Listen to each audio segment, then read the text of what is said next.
Relax, grab a coffee, some popcorn.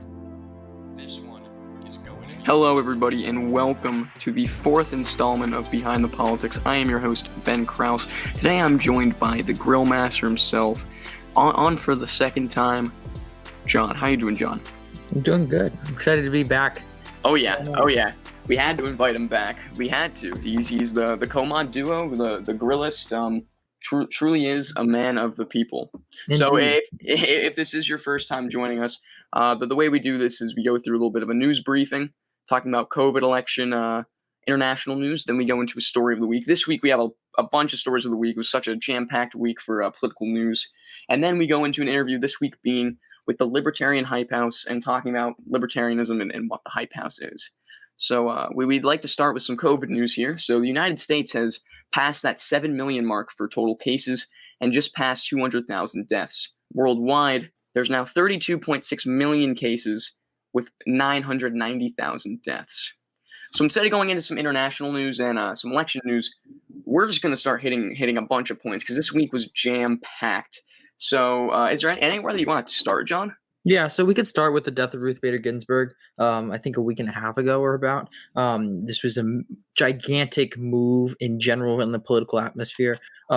Within the time where she has died, we have a nomination from Trump. We have the Senate now saying that they're going to move fast for a rapid nomination process to meet that November 10th Supreme Court case with the Affordable Care Act. There's many things shifting within the political realm. There's exposés coming out. But first, I'd like to start with the Supreme Court, which is a massive news that Ruth Bader Ginsburg has died due to cancer complications. Yes, and this brought up a lot of talk between the people that are involved in politics because this makes this, especially if Trump's trying to push this. This is big news. This is big news for abortion. This is big news for just kind of like women's rights in general. And the person that he appointed, Amy Coney, she is a diehard Catholic. She is pro-life. So we can see a big shift in between what Ruth Bader Ginsburg was pushing for and what Amy Coney is pushing for. And I would say that this can mean two things. So one, there was said that there's a record amount of donations towards certain Democratic campaigns to flip the Senate and several different other things. So this can be basically a catalyst for a Democratic movement for the 2020 election, even though there has been some momentum going into this because of COVID and whatnot. However, this is basically, when all is said and done, Trump has about 100 days till inauguration for whoever. So basically, even if he loses, it's almost guaranteed that the seat is given to Republicans. So 6-3 majority on a conservative, basically 6-3 conservative Supreme Court has massive implications. And it can mean several things. So, for example, I was talking about the Affordable Care Act. If a conservative judge is in office, because John Roberts did side with the liberals on that one case, if there is a conservative judge, they rule 5-4 against the Affordable Care Act, and the Affordable Care Act is done. There's several different things like DACA, or there's several different things like certain immigration that could be overturned. There's definitely a possibility that Roe v. Wade or several different, at least state abortion bills could be, put into question by a 6-3 majority. There are massive implications with the 6-3 majority conservative Supreme Court, and that's why I think there's a massive amount of outrage or just discourse on this subject. Yeah, I totally agree. And I think another thing that's key to point out is that when there was a vacancy in Obama's presidency, the Republicans were very hesitant to put someone in. They actually said that they wouldn't until someone was reelected. And now it looks kind of like they're double backing on that statement, and they are pushing. They're really pushing to get Amy into office, which is it's just weird to see the shift in between two presidencies. Yeah, and I think that not only is it, several different clips have been showed of Lindsey Graham, Ted Cruz, Marco Rubio talking about, well, if there's a person in 2020 that they won't, like in the last term of a presidency, they won't fill the vacancy. Now people are saying that they're being hypocritical. There's a couple of different things on that side. But this is just massive. Like, if someone is politically on the left, was at least with social views, um, there's a lot of, especially in like the TikTok community or several different communities, have been very upset, visibly about this, the announcement that Ruth Bader Ginsburg is dead and is being filled by a Catholic, I guess, traditionalist judge, and I think that that's a big deal, especially because we haven't seen one of these courts in years, at least with the 6-3. So even if like Biden wins, this has massive implications because Trump has just filled 3 Supreme Court seats, and that is just massive. Yeah, I agree. Is there anything you want to add on Ruth Bader Ginsburg before we bounce on to another topic? Or Yeah, no, I mean, obviously, she has been a massive, like, wherever you feel like she is, you might fundamentally disagree with her. She was a massive, trendsetter and, women's rights activist. She's pushed for many different things. So obviously, she's not perfect wherever you fall on the political spectrum. But I would say that, it's a really upsetting thing to see, her death. I think that it's, I mean, even wherever you fall. And I think that, if you hear the story of RBG, or like, the challenges she's gone through to reach the place where she's at, I think it's a very inspiring story. There's a couple documentaries on it if you want to watch it, but it's a very, it's a very sad thing that happened. yeah, she was a pioneer for women's rights, and our condolences go out to the Ginsburg family.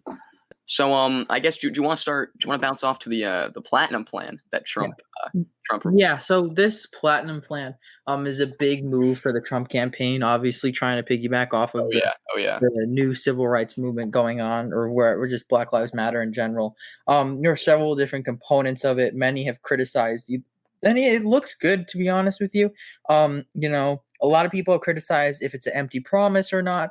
Some people have, any conservatives have said this is basically saying how Trump cares about the African American community. And to be honest with you, looking at it, some of it looks good. Designating the KKK as a terrorist organization. Juneteenth, a national holiday. Yeah, and I think there's a couple good things in there that I personally agree with, and I'm actually happy that are being proposed. What I think people are criticizing, if they are empty promises or not, but I'll be real with you. I think that any stride, it could possibly be a stride in the right direction if Trump gets reelected, which, it doesn't matter where you fall. Like, I think that, this is beneficial in certain ways, but I hope that if he does get reelected, he's able to keep these promises. Yeah, and I think this just adds to the Republican Party trying to push for that black vote, which is historically a very hard vote to win, because I think they vote 80% Democrat on a yearly basis. So if the Republican Party is still pandering, is still trying to get that black vote, this should definitely sway a couple people on the edge of the black vote to vote Republican, because there's a lot of good things in here from a baseline look at it. I think election wise, like, we're looking at demographics, when we're looking at, how, like, see, when we were talking about the RNC and DNC week 1 with Kai, and we were talking about several different, like, how is Republicans going to try to make a stride to get the votes they need to win the election? Obviously the black vote is very important, especially in the states they're going for. There are certain things going for the Hispanic vote. I think there's something about, like, there's a thing with white mothers, or now, like, the people who used to vote for Trump are now kind of like, we're not even talking about the black vote, just in general, there's like a kind of moving away for Trump and more the DNC pandering to moderate Republicans, and several people in the middle. Like, I just saw like an endorsement from Dwayne "The Rock" Johnson, who is apparently a centrist, and a griller at heart. No, but yes.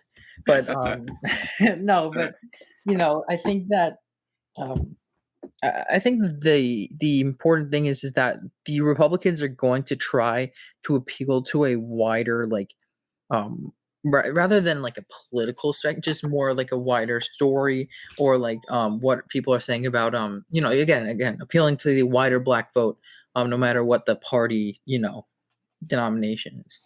Yes. So I'd like to highlight some of the things that he pushes for. He pushes for 3 million new jobs for the black community, creating 500,000 new jobs for black-owned businesses, or creating 500,000 new black-owned business. Sorry.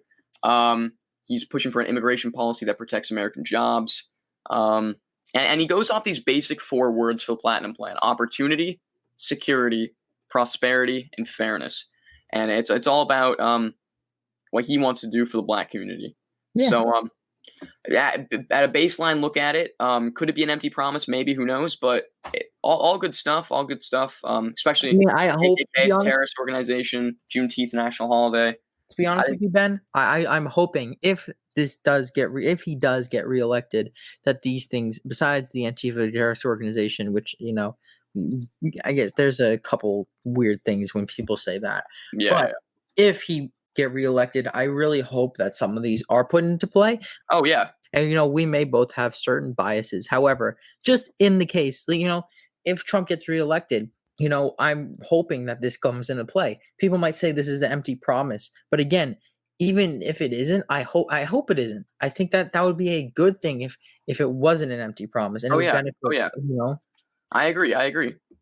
And I think people, when they say it's an empty promise, they want what's best for the nation. So they rather not have someone, you know, with a track record. I think there's like a thing where like he's 25% on his promises and stuff. They rather have someone, you know, it's not less of, well, they don't want this thing to be, you know, they don't want the Platinum Plan to happen. You know, they're actually just talking so much. I think people who are saying empty promises, I think they just don't want to get hurt. Especially when it comes to an election, or if someone's making, you know, these things where like they're beneficial and they have a very bad track record. I feel like the voter does not want to be manipulated to vote for someone who they think won't get the idea that is manipulating them to vote done.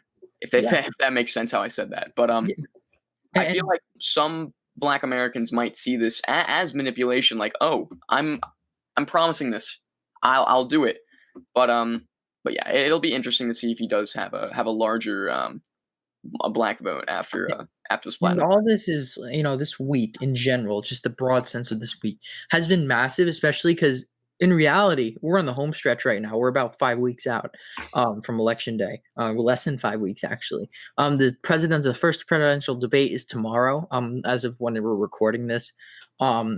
And it's insane how fast this is going. There's several different bombshells coming out. Ruth Bader Ginsburg just died a week and a half ago, what we were talking about. Yeah. And this is right before an election, which is crazy. So I think that this whole, like, this election obviously is very important. And many people say that every time.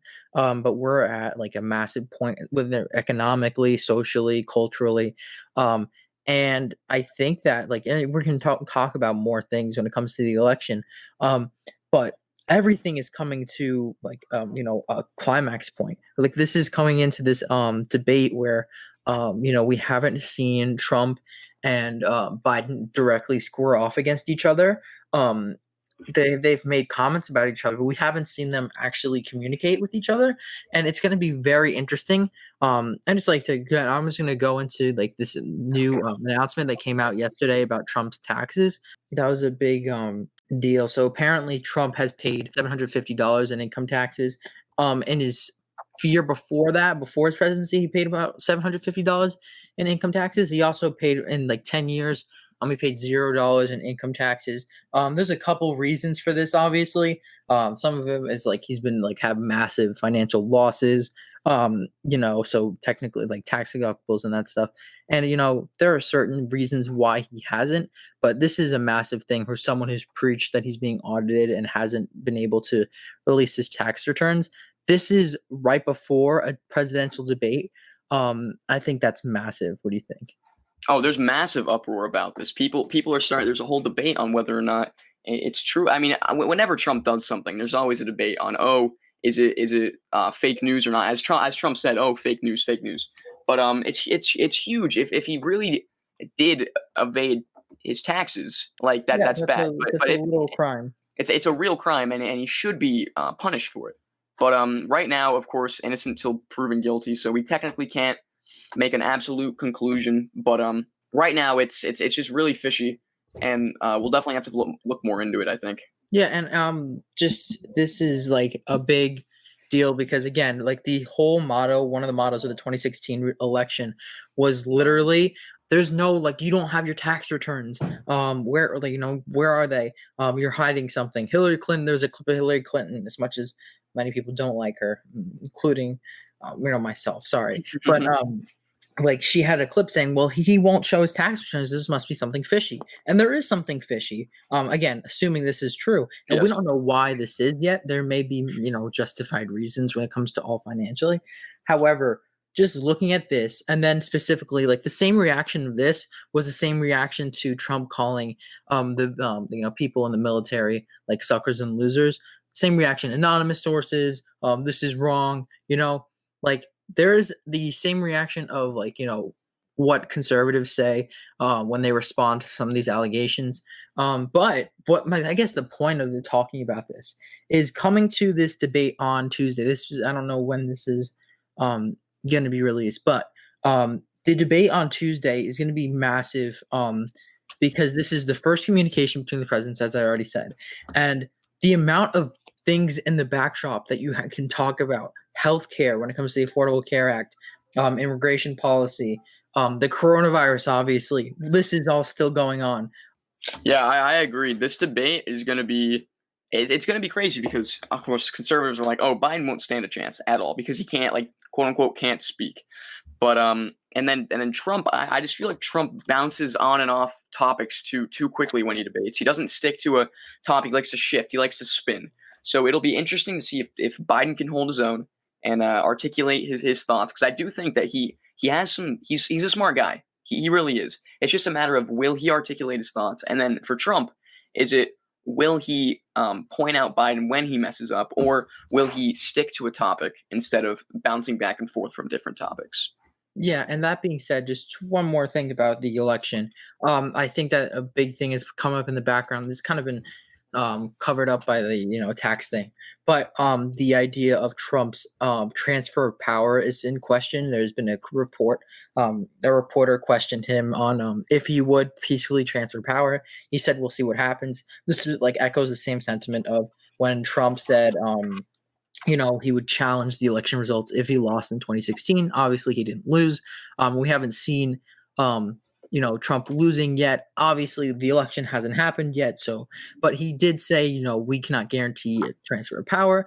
There's been several reports saying Trump has tried to sign an executive order stopping Joe Biden from, being elected. It was a weird type of thing. I don't think it was signed. There are several different things on. But I think the reason behind I think the reason that Trump said he would not transfer, or not technically not transfer, he just wouldn't transfer his power, is because of the mail-in votes. He said something along the lines of, we can't trust the mail-in votes, so if I lose, it's because of the mail-in votes. Yeah, and that's the thing. So coming up to all of this, like especially there was a thing saying like in Pennsylvania there were certain ballots casted out or thrown out. Several different reports from USPS insiders have said like political mail is now being treated less than first class and now like general mail, which is very scary. It is scary. So there is a lot of things. We were talking before about coming up to the debate, the amount of tension, how are people going to vote? But then after that, we have to see the results. And what we're talking about post-election, besides policy, how is this going to go? This is a massive test for our democracy, if this is going to work or not. Because we have records amount of, I've heard there's many people who are planning to go mail and vote, obviously because of the coronavirus. I think early voting has started already. Early voting has started in a couple states, yeah. Yeah, and it's like when it comes to our democracy, this is a massive test on our democracy right now, because if Trump refuses power because of like calling out faulty things in the mail-in votes, we could see something like in 2000 with the recount and stuff with George Bush and Al Gore. We could see many different scenarios play out, and I think it's very concerning. Because not only if Biden wins or if Trump wins again, the massive amount of messiness that's going to happen in this election is not going to be like any we've seen before, especially of the amount of mail-in voting, and I guess just the amount of lines we see because of social distancing and the amount of time it will take to vote is going to be a lot different. Voting this year is going to be so much different than any year we've seen. And it's going to be, especially with the tensions, not only with like just literally voting, but also the tensions now have been so much different than what I've known and what my family has known in their lifetimes. So this election, and when you sum up all of its parts with how people are voting, the context of how on people are voting, like in our environment, it's insane in my opinion. Yeah, and I think that all the drama of this election won't happen before or during. It's going to happen after. Based off Trump's comments, based off the mail-in voting, the drama will happen after the election. After because we're not gonna, on election night, we won't have an actual set in stone answer because of mail-in votes. So I do recommend, if you can safely, to keyword safely. If you can go safely and vote in person, I highly recommend it. But yeah, I think most of the drama will happen after election night, which it's interesting to see, because normally during the election is when all the drama happens, or before. But this year it'll be after, based off Trump's comments and the mail-in voting. Yeah. So as we said, there is a debate tomorrow, September 29th. So if this episode comes out before that debate, we will be hosting a kind of watch session, or we will be planning to, on the Watch Verbum YouTube channel. So please tune into that. It'll be loads of fun. So John, it was a pleasure having you on again. I'm always happy to be here, and take the good time. Yeah. Put a review for John. We really need to know if he should follow my lizard salesman on TikTok. That's all I got. There you go. Well, I think that's all the time we have for the story of the week, or multiple story of the weeks might have you. But it was great having you on, John, and we're going on to the interview portion. Hello and welcome to the interview portion of the podcast. I'm joined here with Ben and Coop from the Libertarian Hype House. How are you guys doing today? Fantastic. I'm doing all right. Awesome. So before we get into the depth of this interview, which is like libertarianism and the Hype House, I got to ask you like the corny questions. How did you guys get into politics? For me, it was, my AP Gov class last year, and that's actually when I got into libertarianism too. So we had to research different parties and their platforms, and at that time, I considered myself a Republican, but scrolling through their platform online, I didn't really agree with all of it. And when I went through the Libertarian Party platform, I realized I agreed with a lot of it, and stuck with that. And I just recently started researching further because quarantine had me bored. Yeah. How about you, Coop? For me, it was actually when I filled out my voter registration form, it asked me to identify with a party. And, I looked through those parties and I was trying to figure out, where do I identify best? And so I ended up going home that night and researching all the parties that I saw on the ballot. And it just happened to be that libertarianism was where I identified most. So, really, that's what got me looking into it. Yeah. So how did you guys individually get into political TikTok specifically? Boredom, mostly. I mean, at that point, I was already like scrolling through political TikTok. And I'm like, okay, I've learned a lot through this. If I start making videos, I'll learn through people calling me an idiot in the comments and educating me through that. So I started doing that, and now I'm here, and I couldn't ask for it to be any other way. How about you, Coop? For me, it was actually, I was on the technology side of TikTok for a long time, because once again, I'm a nerd. So I was on this guy's TikTok account called Crypto the Llama, and he happened to mention libertarianism. And so I actually looked into it. I found Sons of Liberty and followed them. And they were the first political TikTok account that I found. And then, just kind of grew from there. Interesting. So now we can get into the depth of this interview. And I think a lot of people don't really understand what libertarianism is. So do you guys want to give the listeners, the audience, kind of like a baseline definition of what libertarianism is? Cooper, you want to go with your smart person definition? Then I can go with the dumb down one. For sure. So the way I see it, I think that a government has the imperative to protect the individual freedoms of its constituents. And so to that end, I think that libertarianism is the best way to run a government because it allows for individual freedoms to totally blossom, whereas other political ideologies tend to impede upon those freedoms. For me, it's the system that leaves you alone the most, pretty much. tend to be free market capitalists, really champion the civil liberties through Locke's 3 basic inalienable human rights to life, liberty, and property. And from those 3 basic rights stems every single other human right. And through this ideology, there's an umbrella of a bunch of smaller, like minarchism, ANCAP, Hoppianism, stuff like that. It's a lot more complex than what we're saying here, but that's the baseline of it. Yeah. And I feel like I've been looking into libertarianism more in depth recently, and there seems to be like some topics that all libertarians kind of agree with, and there's some topics that they don't agree with, and that like one of those seems to be like abortion. So do you have like a list of topics that maybe most libertarians agree with, and then maybe some that libertarians are kind of mixed on? I mean, I think it's pretty straightforward that most libertarians, left and right, are definitely unified under the idea of gun ownership. I would say that's 100%.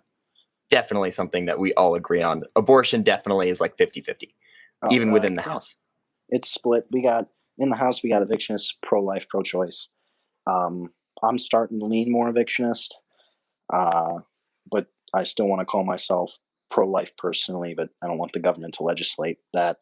Because there's a lot of good arguments on both sides, and where I fall shouldn't be where the government falls, if there's a government at all. Yeah, and I guess another thing about libertarianism is that it doesn't really get the credit that it quote unquote like deserves, I guess. So why don't you think that like libertarianism is shown in mainstream media? I think it has a lot to do with the two-party state in general. The 2 parties want to stay in power, and to an extent, they do control what's put out there. And you got diehards with Democrats and Republicans telling every other third party that they're a joke and they're never going to win, they're a waste, which plays into it. People want to be a part of something that will make change, and they don't see a party that's barely getting 4% of the vote in presidential elections as an avenue to make change. And that especially regards to the fact of the matter is that a lot of Gen Z is actually libertarian per polls, describing Gen Z as a populace. And I think that as a whole, that narrative of if you're voting third party, you're not making a difference is really widespread. And you can see that, even on Instagram, like the idea of settle for Biden or, settle for Trump, like those statements of like settling for someone instead of voting for someone that you actually believe in are rampant in our democracy today. And that brings up, sorry to cut you off. No, you can go. Favorite quotes from John Quincy Adams. I have a favorite quote from each president because I'm a nerd like that. But John Quincy Adams said, "Always vote on your principle, though you may vote alone. Never settle. Always vote for what you truly believe in, whether you think they're going to win or not. Because because when you vote, like when you're a libertarian, you say you want to vote for Biden because Jorgensen's not going to win. You're betraying yourself to a point. You're betraying in your mind what you believe in to vote for Joe Biden or Donald Trump. And sometimes people get bullied into voting certain ways, and that's a direct threat to everything this country was founded on. Yeah, and I guess my question for you would be, how do we flip the switch? How do we change the narrative to make these young voters, these voters that would vote libertarian, how do we get them to vote libertarian? We have to convince them that their vote matters. If we look at statistics, right, I think in the last election, 47% of voters said that they would consider voting third party. That's enough to win an election.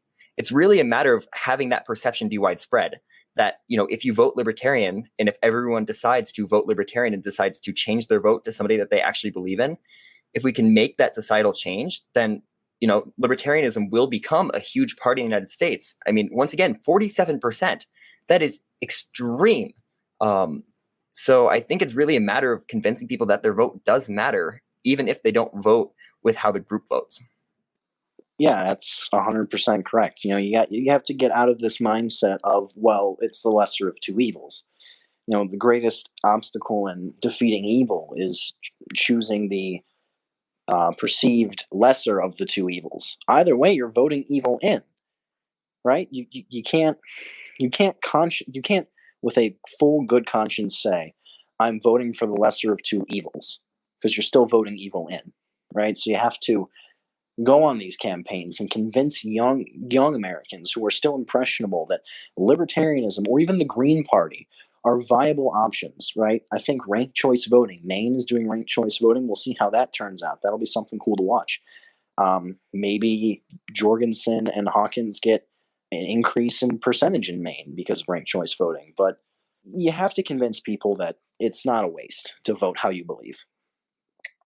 And I think a good way to start that change, to ignite that change, is allowing these third parties to debate.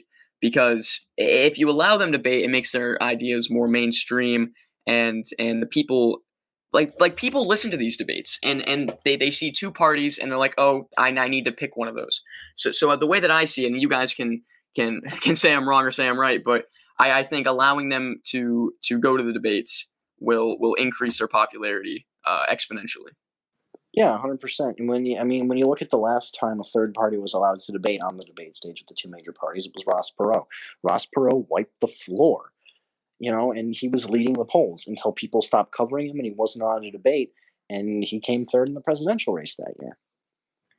And that really brings up two interesting points, which is that we have to remember that the two-party system is in charge of what metrics you have to pass to get into those debates.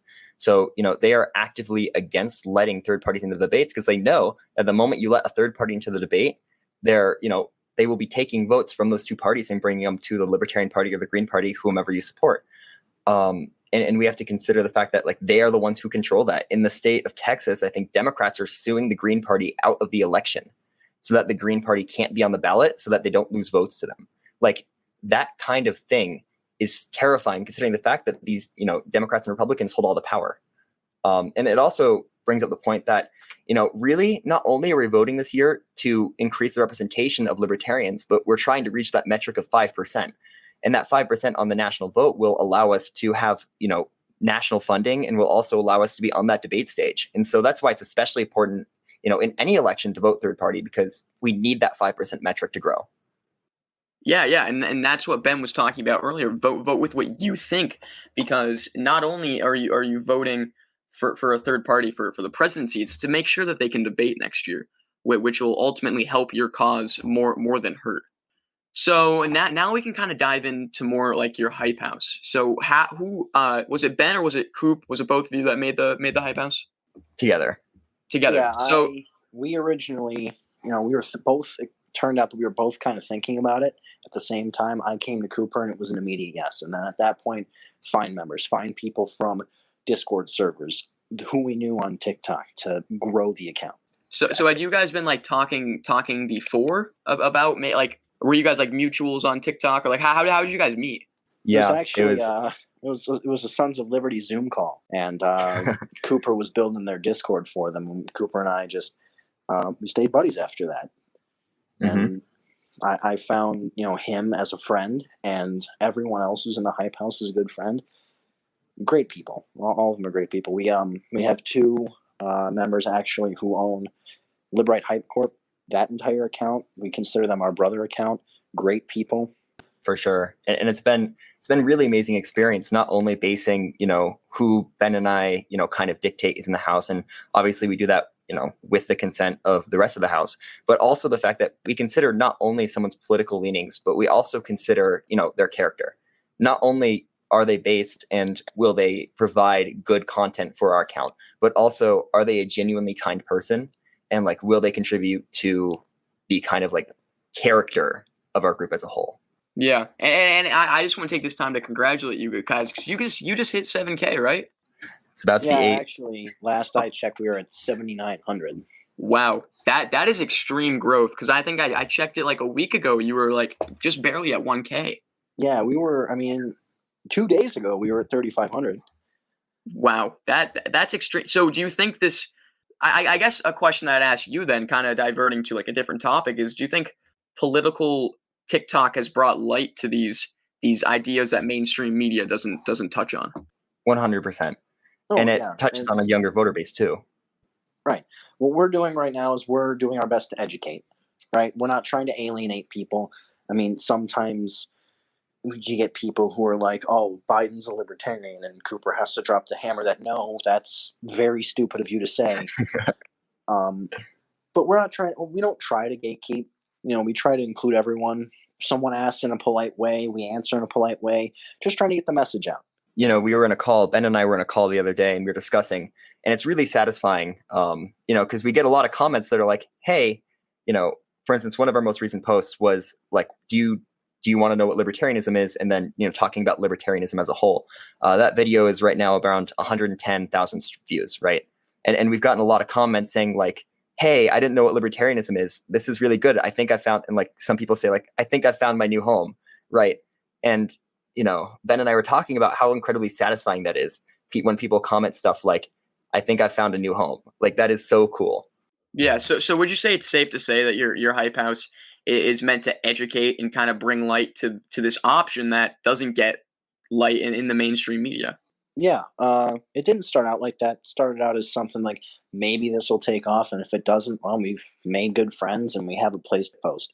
But I mean, now it's people are liking our content and following and engaging, asking questions, learning, being thankful that we are teaching.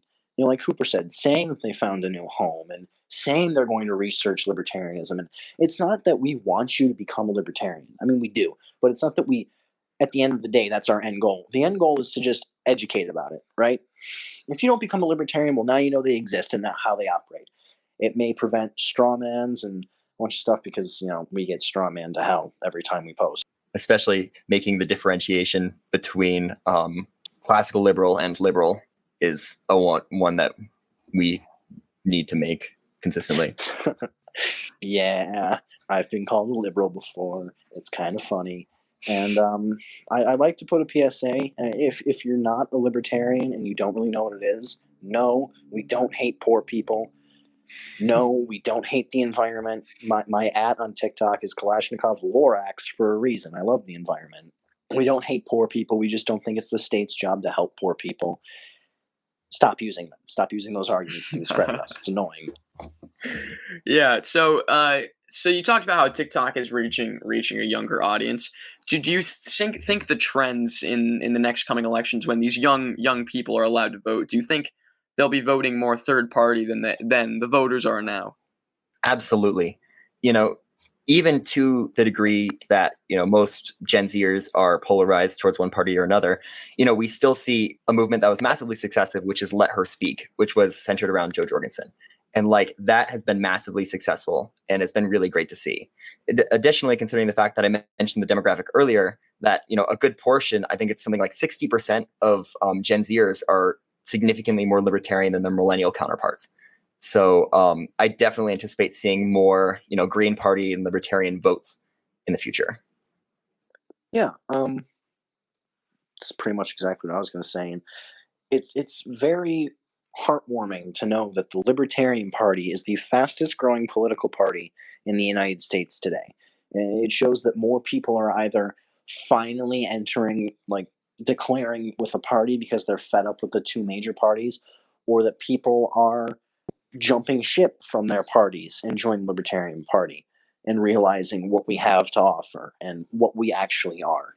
Yeah, no, and in the years to come, it's going to add a new dimension to this political atmosphere, because there's going to be another party that, as you said, is gaining a lot of traction, and it's scary for this two-party system, and I don't know really what they're going to do to combat that. But do you think a good way? Like you talked about Maine earlier with the ranked choice voting.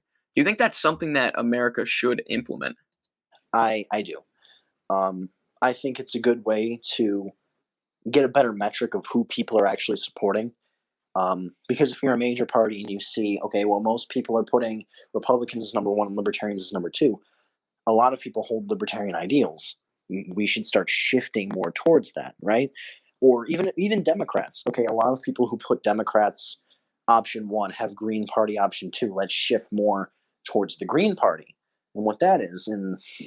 Or sometimes the way it happens, if we do this nationwide, because of the ranked choice, there will be more representation of the two middle. If you give them four options, number one obviously is going to have a lot of representation, but 2 and 3 will get representation as well. And the more we have Libertarian Green Party lawmakers, the more that public will see what they have to offer, and the more traction they'll gain. For sure. And that really goes into the fact that, like, we have to start from the ground up. We can't just go for the presidency. We can't just have this moonshot every time. And so, even if we don't get it at a federal level just yet, having it on like a state level, or like even if you have it on a state legislature level, having a governor that's libertarian or having a state senator that's libertarian, even that would be helpful. And I think ranked choice voting could provide that as implemented on a statewide or federal level. Well, Indiana might be seeing a libertarian governor pretty soon. Rainwater is polling at 24%, just around there. Oh wow, that's actually that's interesting. Interesting to think about. So for those, I guess I don't know if you guys know every single policy of Jo Jorgensen, but for the audience watching that might not know what she believes in, do you guys just want to give them a baseline, like these are her basic beliefs? First things first, and my personal favorite, is turn the United States into a large Switzerland, essentially meaning that we pull ourselves out of the Middle East and focus more on defending our own borders rather than being imperialist. And that would save the taxpayer trillions of dollars and, frankly, save lives in the process, in both the civilian side over in the Middle East and also for American lives who are fighting in our armed services. And so, that's my personal favorite. Ben? My favorite, I like her small government policies, of course. Libertarian comes with the territory. I like her ideas into drug decriminalization. I think that the war on drugs has been a disaster. It's putting disproportional amounts of poor Americans in prison just for the simple act of possessing an illicit substance. And that comes back to whole bodily autonomy and self-ownership. What I put into my body is no one else's concern, as long as it's not hurting someone else. And I think that is a idea that more people should understand. And you brought this up earlier about how people, because looking at it from afar, some may say those policies are very liberal, and like they might say that she is a Democrat. What makes her different from a baseline just liberal Democrat? Guns. Guns. That's the big thing. Pretty much losing all restrictions on firearms, most restrictions on firearms, and also very, very small government. She does not support any of the social programs that Democrats today do.